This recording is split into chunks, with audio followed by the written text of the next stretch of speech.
অনেক সময় আমরা বুঝতেই পারি না আমাদের মাথায় যে চিন্তা ঘুরছে সেটা আসলেই আমাদের নিজের কিনা।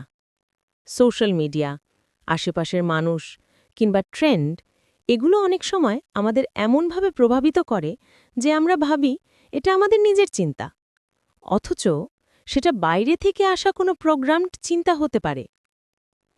কেন এটা বিপজ্জনক? কারণ চিন্তা, বিশ্বাস, সিদ্ধান্ত, অভ্যাস, জীবন এই ধাপে ধাপে আমাদের জীবন গড়ে ওঠে। যদি চিন্তাই হ্যাক হয়ে যায় তবে আমাদের জীবনও অন্য কারো হাতে চলে যায়। যেমন ধরুন, ছোটবেলায় কেউ আপনাকে বলেছিল তুই পারবি না, হয়তো আজও সেই কথাই আপনাকে থামিয়ে দিচ্ছে। অথবা চারপাশের মানুষ হতাশ হয়ে বলে লাইফ তো এমনই, আপনিও সেটাকেই সত্যি মনে করে বসে আছেন। কিভাবে বুঝবেন কোনটা আপনার আসল চিন্তা? ১. নিজেকে প্রশ্ন করুন। কোনো শক্তিশালী বিশ্বাস মনে এলে থামুন। জিজ্ঞেস করুন, এটা আসলেই আমার অভিজ্ঞতা নাকি কারো বলা কথা মাথায় বসে গেছে?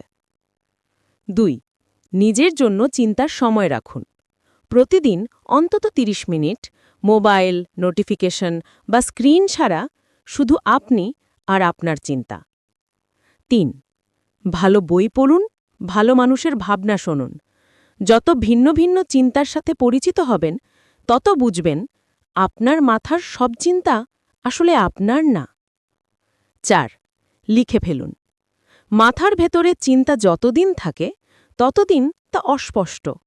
কাগজে নামিয়ে আনলেই আসল সত্যিটা পরিষ্কার হয়ে যায়। মনে রাখবেন, আপনি কি ভাবছেন সেটাই আপনার আগামী দিনের দিক নির্দেশ করে। তাই সব চিন্তাকে গ্রহণ করবেন না। আগে পরীক্ষা করুন, এটা সত্যিই কি আপনার নিজের ভাবনা নাকি বাইরের কারো দেওয়া প্রোগ্রাম।